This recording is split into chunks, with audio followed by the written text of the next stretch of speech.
Mga kaparokya, meron nga po tayong nakitang write-ups coming from TVJ in TV5 na meron nga pong 405,000 followers. So malaki nga po ang followers ng nasabing Facebook page na ito na kung saan meron nga po itong ni-repost galing kay Telenews. Kilala nyo naman po si Telenews. Ito po ay yung dating si Procnoy na supporter nga po ng Tape Incorporated at galit na galit nga po sa It's Showtime at sa ABS-CBN. Grabe ang pang-build up nito mga kaparokya sa Tape Incorporated at GMA Network na kung saan nung time na nasa ere pa nga po ang Tape Incorporated, grabe din po ang paninira nito sa 8 Bulaga at sa Tito Vic and Joey. At ngayon po ay nasa side na nga po ito ng 8 Bulaga at ng TV5.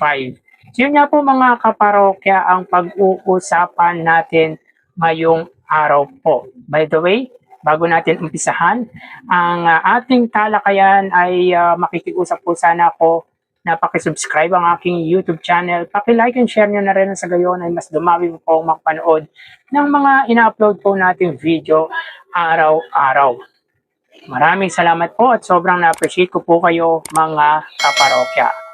Well, ako nga po pala si Mervin, ang tao sa likod ng YouTube channel na Kaparokya TV. Kamusta kayo mga kaparokya? Naway nasa mabuting kalagayan po kayo habang pinapanood nyo po ang video ko na ito. So yun nga po mga kaparokya, meron nga pong ni-repost ang supporter at followers ng 8 Bulaga at ng TV5 na TVJ and TV5. So obviously sa pangalan pa lang po ng nasabing Facebook page, alam mo na po na sinusuportahan ng nasabing Facebook page na ito ang pananghaliang programa ng Iconic Trio at TV Network na pagmamayari nga po ni Manny V. Pangilinan. So ayon dito, 8 Bulaga itinumba na ang Showtime. So grabe ang itinumba, ang word na itinumba mga kaparokya, masyadong exage.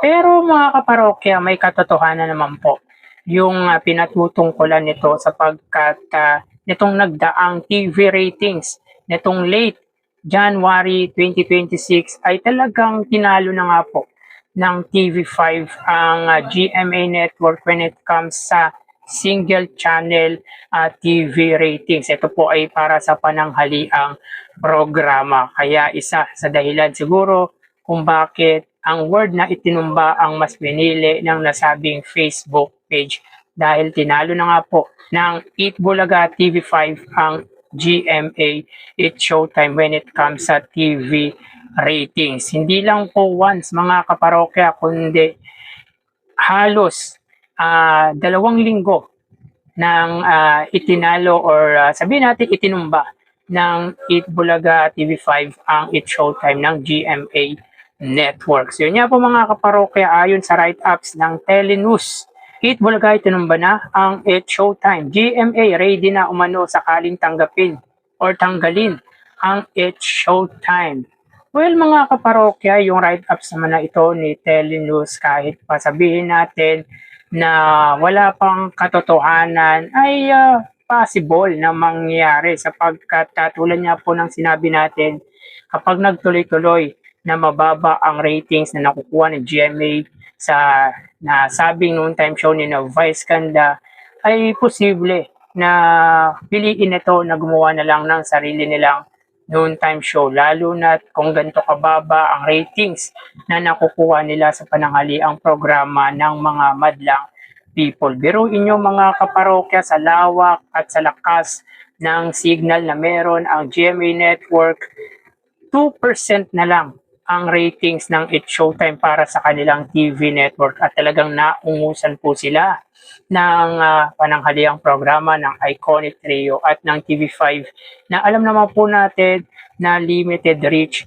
at mahina pa nga po ang signal. At kung sakali mga kaparokya na gumawa nga po sila ng sariling noontime show, sino po kaya ang po pwedeng itapat nila sa karismang meron sina Vice Ganda at ang Tito Vic and Joey? Well mga kaparokya, nasa negotiation naman yun kung pwedeng tanggapin ni Michael V ang gumawa nga po ng noontime show sa GMA Network.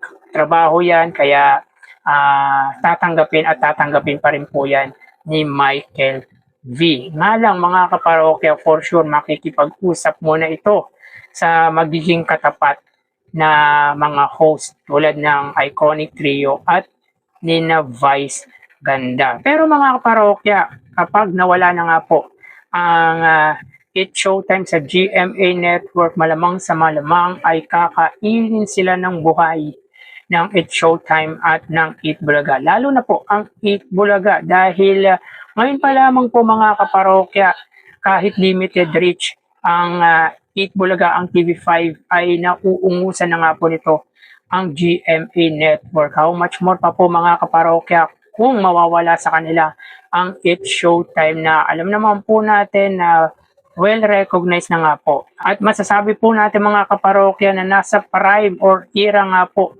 ni Vice Ganda ang kasikatan. So talagang panahon ni Vice Ganda.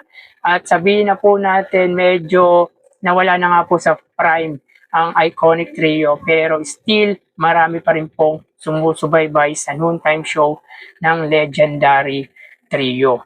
So sabihin natin na handa na talaga ang GMA Network na gumawa na sarili po nilang noontime show. At isa nga po sa pwede po nating sabihin dyan ay ang TikTok Clock. Nandyan lang naman po ang TikTok Clock para maging noontime show ng GMA Network. At pwede din po nilang idagdag dyan si Michael V at Alden Richards na binalita din po ng nasabing Facebook page na ito na Telenews na yun nga po sina Michael V at Alden Richards ang pwedeng maging frontliner nila when it comes sa noontime program. Sobrang galit na galit po talaga ang Facebook page na ito, yung Telenews sa ABS-CBN at sa It's Showtime sa hindi po natin alam na kadahilanan. Ito pa ay dahil sa pinalitan ng It's Showtime ang sinusuportahan nitong Tape Incorporated bilang noontime show ng GMA Network, or talagang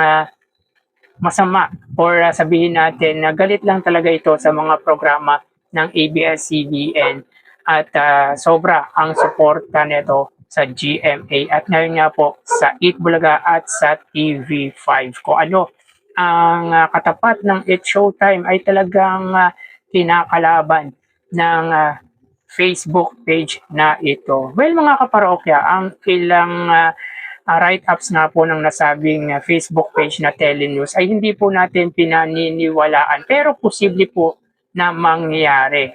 Pero again mga kaparokya, ito po ay wala pa pong kumpirmasyon at kung totoo man po ito ay for sure naka-ready naman po talaga dyan ang GMA Network. Malang kapag itinapat or sino ang pwedeng itapat nila sa Eat Bulaga at sa It's Showtime sapagkat malamang sa malamang ang magiging ratings nito ay kung ano po ang nakuha ng tahanang pinasaya ng Tape Incorporated. Medyo matagal-tagal pa bago makilala, bago makarecover ang panibago nilang gagawing noontime show. Pero posible po talaga na mawala nga po ang It's Showtime sa GMA Network dahil naka-block timer lamang po ang agreement po nila. At tulad nga po ng sinabi natin, kung patuloy at kung tuloy-tuloy nga po ang pagbaba ng ratings ng It's Showtime para sa nasabing TV network, ay tingin ko posibleng gumawa na lang ng panibagong noontime shows ang GMA Network. Pero again mga kaparokya, pabor na pabor po sa Eat Bulaga once na gumawa nga po ng panibagong noontime show ang Kapuso. At medyo magdidelikado naman po ang It's Showtime sapagkat alam naman po natin na kapag wala na nga po ang It's Showtime sa GMA Network ay magiging limited na rin po ang reach ng mga TV stations nito tulad ng A to Z or TV at Kapamilya Channel. Pero in fairness sa A to Z mga kaparokya ay kahit papaano ay nadaragdagan at very improving po ang ratings na nakuha ng It's Showtime sa nasabing TV station or yung nasabing TV station sa It's Showtime.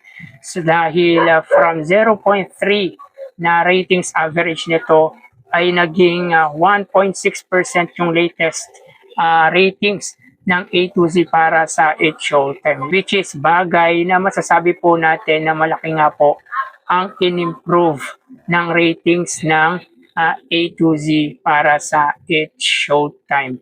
Kaya kung 2% ang nakukuha ng It's Showtime or ng GMA para sa It's Showtime ay tingin ko hindi na rin naman panghihinayangan ng GMA Network na mawala ang It's Showtime. Ganun din po ang It's Showtime para sa GMA Network sapagkat kung malaki ang improvement ng ratings ng A to Z, for sure kapag nawala po ang It's Showtime sa GMA ay posibleng mas tumaas pa po ang ratings ng A to Z at mag-improve din po ang ratings ng Kapamilya Channel at ng All TV. Dahil tulad po ng sinabi natin ay well-recognized naman din po ang It's Showtime. Matagal na po sila sa industriya at nasa era pa po or nasa peak pa po si Vice Ganda. Kaya talagang susundan at susundan pa rin po ang noontime show ng Madlang People. Nga lang, ang disadvantage naman nito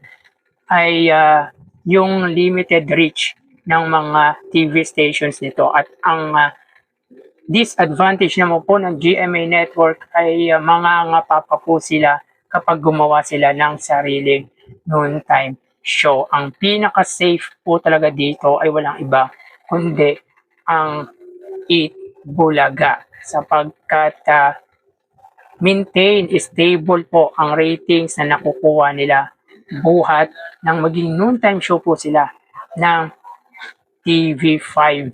So yun nga po mga kaparokya ang topic po natin sa ngayon. Kaya ano ang masasabi ninyo regarding nga po sa pinag-usapan natin ito? Okay, comment naman po ang opinion or ang reaction nyo with regard niya po dito. So hanggang dito na lang po tayo mga kaparokya. Mag-iingat po tayo palagi. Thank you and God bless.